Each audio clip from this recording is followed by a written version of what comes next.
Hello ఎవర్స్, నేను మీకు చిత్రమైన లంకేష్ మాట్లాడుతాను.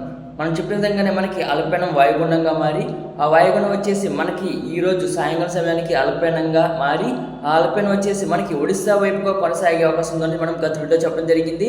ఆ విధంగానే మనకి ప్రస్తుత సమయంలో నమోదవుతున్న వాయుగుండం వచ్చేసి ఈ రోజు రాత్రికి మనకి అల్పపీడనంగా మారి ఈ అల్పపీడనం వచ్చేసి మనకి ఒడిశా వైపుగా తీరాన్ని దాటే అవకాశం కనిపిస్తుంది. ప్రస్తుతం మనకి ఈ అల్పపీడనం వచ్చేసి మనకి ఒడిశా వైపుగా కొనసాగుతుంది కాబట్టి దీని ప్రభావంతో మనకి వర్షాలు అనేవి తగ్గుముఖం పట్టే అవకాశాలు అయితే కనిపిస్తున్నాయి. అలాగే మనకి ఈరోజు రాత్రి సమయంలో మనకి విజయవాడ పరిసర ప్రాంతాలు, అలాగే గుంటూరు పరిసర ప్రాంతాలు, కృష్ణా పరిసర ప్రాంతాలు, అలాగే ప్రకాశం, పల్నాడు, అలాగే చిత్తూరు పరిసర ప్రాంతాలు, తిరుపతి పరిసర ప్రాంతాల్లో మనకి అక్కడక్కడ మాత్రమే తేలికపాటి వర్షాలు, అక్కడక్కడ మాత్రమే మోస్తరు వర్షాలకు మాత్రమే పరిమితం అయ్యే అవకాశం కనిపిస్తుంది. ఎక్కడ భారీ వర్షాలకు మాత్రం పరిమితం అయ్యే అవకాశం అయితే కనిపించడం లేదు. ఎందుకంటే మనకి ప్రస్తుతం కొనసాగుతున్న వాయుగుండం వచ్చేసి మనకి ఒడిశా వైపుగా ప్రయాణిస్తుంది కాబట్టి దాని ప్రభావంతో మనకి వర్షాలు అనేవి తగ్గుముఖం పట్టే అవకాశాలు అయితే ఉత్తరాంధ్ర జిల్లాలో నమోదవుతున్నాయి. అలాగే మనకి దక్షిణ కోస్తాంధ్ర జిల్లాలో కూడా మనకి వర్షాలు అనేవి తగ్గుముఖం పట్టే అవకాశాలు అయితే పూర్తిగా కనిపిస్తున్నాయి. అంటే రేపటికి మనకి కొన్ని భాగాల్లో మనకి ఎండ వచ్చే అవకాశం అయితే కనిపిస్తుంది. మరికొన్ని భాగాల్లో ఆకాశం మేఘావృతమై ఉండే అవకాశం అయితే కనిపిస్తుంది. అంటే రేపటికి మనకి పూర్తిగా వర్షాలను తగ్గుముఖం పట్టే అవకాశాలు అయితే కనిపిస్తున్నాయి. అక్కడక్కడ మాత్రమే చల్లాచెదురుగా వర్షాలు పరిమితం అయ్యే అవకాశం అయితే కనిపిస్తుంది. కొన్ని భాగాలకు మాత్రమే ఎండ వచ్చే అవకాశం అయితే పూర్తిగా కనిపిస్తుంది. కాబట్టి రేపటి నుంచి మనకి వాతావరణం అనేది మార్పు చెందే అవకాశం అయితే కనిపిస్తుంది.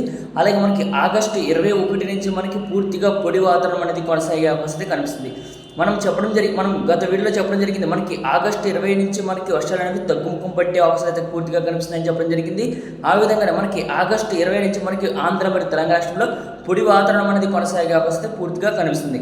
సో మనం చెప్పిన విధంగానే ఈ అల్పపీడనం మనకి ఒడిశా వైపుగా తీరాన్ని దాటే అవకాశం కనిపిస్తుంది. దీని ప్రభావంతో మనకి వర్షాలు అనేవి తగ్గుముఖం పడతాయి. అలాగే మనకి ఈ నెల చివరి వారంలో మరో అల్పపీడనం అనేది ఏర్పడుతుంది. దాని గురించి మనం రానున్న రోజుల్లో వీడియో అనేది తప్పకుండా అందజేయడం జరుగుతుంది. సో మనకి ఆగస్ట్ నెలలో మనకి ఇలాంటి వాతావరణం అనేది కొనసాగగా సెప్టెంబర్, అక్టోబర్, నవంబర్, డిసెంబర్ ఈ నెలలో మనకి అల్పపీడనాలు, వాయుగుండాలు, తుఫాన్లు అనేవి ఏర్పడతాయి. కాబట్టి మనం రానున్న రోజుల్లో కూడా మనకి వర్షాలు జోరెందుకునే అవకాశం పూర్తిగా కనిపిస్తుంది. కాబట్టి మన ఛానల్ని తప్పకుండా సబ్స్క్రైబ్ చేయండి. అలాగే మనం ఎప్పటికప్పుడు లైవ్ అంటే వాతావరణ సమాచారాన్ని ప్రజలకు, రైతులకు అప్డేట్ అనేది ఇవ్వడం జరుగుతుంది. అలాగే మనకి ఎక్కడ వర్షాలు నమోదవుతాయి, ఎక్కడ పిడుగులు నమోదవుతాయి, అలాగే ఈ వర్షాలు ఏ దిశ గుండా ప్రయాణించి ఎక్కడ భారీగా నమోదవుతాయి, ఈ వర్షాలు ఎప్పుడు తగ్గుముఖం పడతాయి అనే దాని గురించి కూడా మనం ట్రాక్ చేసి యూట్యూబ్ కమ్యూనిటీలో పోస్ట్ అనేది ఇవ్వడం జరుగుతుంది. సో మన ఛానల్ తప్పకుండా ప్రతి ఒక్కరూ లైక్ చేయండి, సబ్స్క్రైబ్ చేయండి. అలాగే మనం చెప్పిన విధంగానే మనకి చాలామంది మనం ఆగస్టు మొదటి వారంలోనే చెప్పడం జరిగింది. వచ్చే అల్పపీడనం వచ్చేసి మనకి ఒడిశా వైపుగా ప్రయాణించే అవకాశం కనిపిస్తుంది. దాని ప్రభావంతో మనకి వర్షాలు తప్పకుండా నమోదవుతాయని చెప్పడం జరిగింది. ఆ విధంగానే మనకి ప్రస్తుతం కొనసాగుతున్న ఈ అల్పపీడనం వచ్చేసి మనకి ఒడిశా వైపుగా తీరాన్ని దాడుతుంది. మనకి వర్షాలు తగ్గుముఖం పట్టాయి. అలాగే ఆగస్టు 20 నుంచి వర్షాలు తగ్గుముఖం పడతాయని చెప్పడం జరిగింది. ఆ విధంగా మనకి ఆగస్టు 20 నుంచి మనకి వర్షాలు అనేవి తగ్గుముఖం పడతాయి.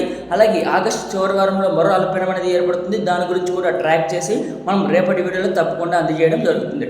అలాగే కృష్ణా, గోదావరి అంటే వరద ప్రభావం అనేది ఎక్కువగా నమోదవుతుంది. కాబట్టి గోదావరి అంటే కృష్ణా పరివాహక ప్రాంతాలు, అలాగే గోదావరి పరివాహక ప్రాంతాలు కాస్త అప్రమత్తంగా ఉండవలసిందిగా కోరుచున్నాను. Thanks for watching this video.